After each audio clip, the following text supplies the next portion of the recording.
네, 안녕하십니까. 정인태 신지식인 TV입니다. 저는 국립한국복지대학교 특임교수를 역임한 정인태입니다. 네, 발달장애 이상 발달은 어떻게 재활해요? 이 주제로 말씀을 드리겠습니다. 이 발달장애 아동들 또 뭐 심리장애, 뭐 정신장애 이런 얘기를 하는데 제가 그런 말씀을 드렸죠. 발달장애는 우리가 이 지적 능력이 낮게 나오는 이러한 지적 장애라든지 자폐증이라든지 전반적 발달 장애, 전반적으로 발달이 지연되어 있는 그러한 전반적 발달 장애, 뭐 서번트 증후군이라든지 아스퍼거 증후군 이런 것들도 다 보면은 발달 장애에 속하는 거죠. 네, 뭐 레트 장애도 마찬가지고. 그래서 우리가 그 발달 장애의 이상 발달이 나타나는 경우가 있다라는 거죠. 이상 발달. 그 제가 이제 많은 아이들을 그 임상을 하면서 느꼈던 것은 뭐냐면은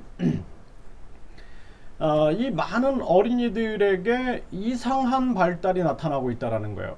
그래서 이 뭐 예를 들어서 우리가 뭐 자폐증 같은 경우에 유사 자폐증, 자폐 스펙트럼 장애에서 보면은 아이들이 서번트 장애, 뭔가의 어떤 특정한 재능을 이렇게 보여주는 경우가 있어요. 그래서 어떤 아이들 보면 지하철 이 역을 다 외우고 심지어는 2013년 몇 월 며칠이 무슨 요일인가 이런 것들을 착착착착 맞춰 나가는 걸 보면은 굉장히 놀라운 그러한 능력을 가지고 있는 그러한 모습을 볼 수가 있습니다. 이제 그런 것들을 제가 이제 뇌세포들 간의 상호작용이 폭넓게 이루어지지 않고 이 뇌세포들 간의 상호작용이 반복적으로 좁은 상황에서 계속 진행되게 되면은 그 분야에서 이제 능력을 보이는 그러한 부분이 나타난다 이런 말씀을 드렸는데 제가 일반적인 그러한 상황에서 보게 되면은 아이들이 글자에 집착하는 아이들 이런 아이들을 봤어요.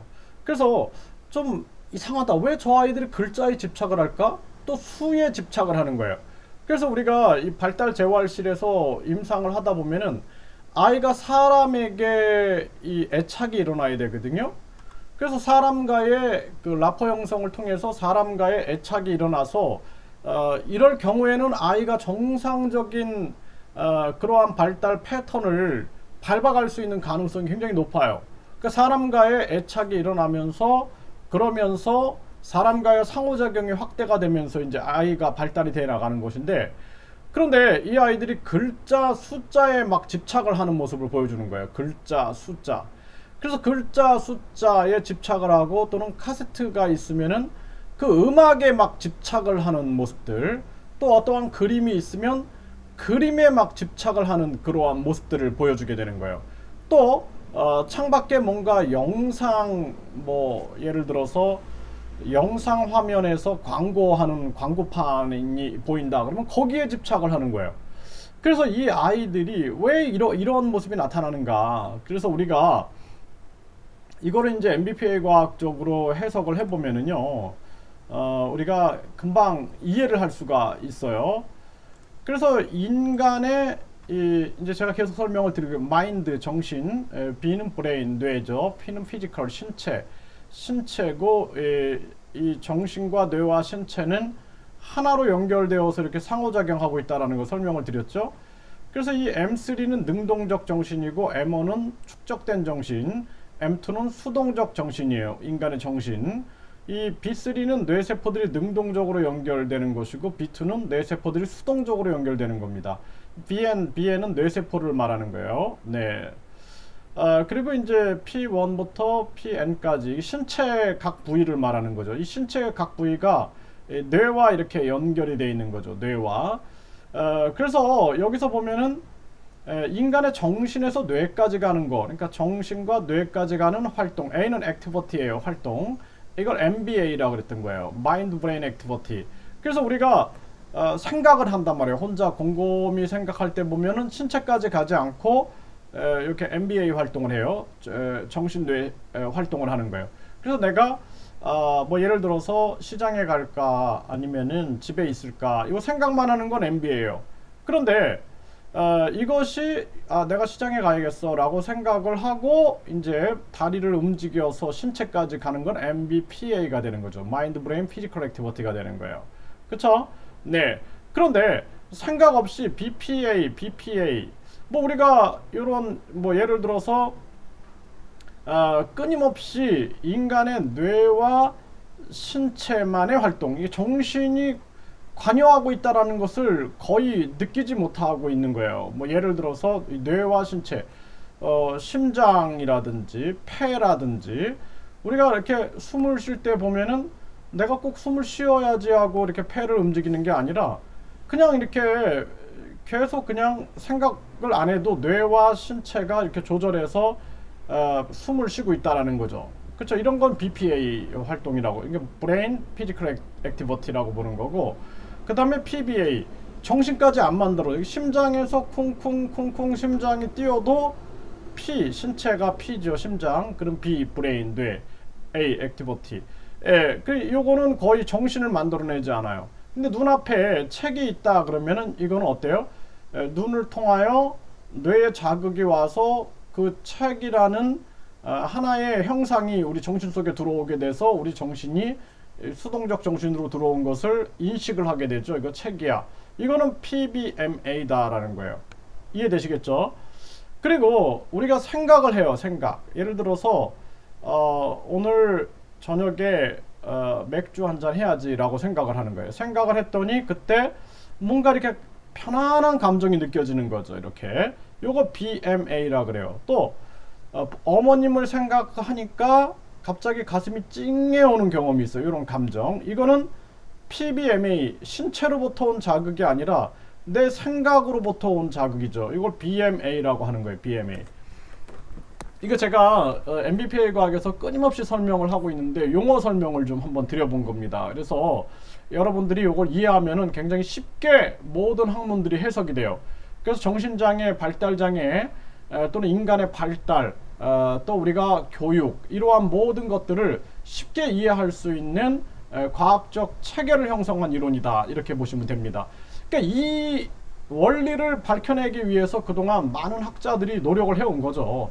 네, 그런데 이제 뇌과학의 시대에 이 정신과 뇌의 관련성과 신체의 관련성을 완벽하게 정립한 게 이제 MBPA 과학이다, 이렇게 보시면 되는 겁니다. 자, 그래서 이상 발달이라는 측면을 제가 설명을 드리고 있어요. 이 아이가 발달에 있어서 가장 중요한 게 뭐냐면은 발달에 적합한 자극을 받아야 되는 거예요. 그래서 0에서 12개월 수준의 발달 수준에 있다 그러면은 이 아이들은 감각적인 자극을 받는 게 되게 중요한 거거든요. 요 시기 때는. 또 12에서 18개월, 24개월 때까지는 사람과의 상호작용 능력을 발달시켜 나가는 게 굉장히 중요한 거예요. 또 24에서 36개월 때 보면은 이제 아이들이 세밀하게 언어라든지 행동이라든지 이러한 측면들을 이제 서서히 복잡화 시켜 나가는 발달의 단계에 있는 거예요. 또 36에서 48개월 때 보면은 또 언어와 행동이 복잡하게 발달이 되면서 사회성이 발달이 되면서 감정 조절 능력이 이제 여기서 발달이 되게 됩니다. 그래서 감정을 조절할 수 있는 능력이 발달되고 46에서 60개월 때는 발달이 굉장히 폭발적으로 일어나면서 굉장히 안정된 이제 심리 상태가 전개가 돼요. 그래서 우리가 유치원에 가서 5세 반 수업을 해보고 6세 반 수업을 해보면 확연하게 차이가 납니다.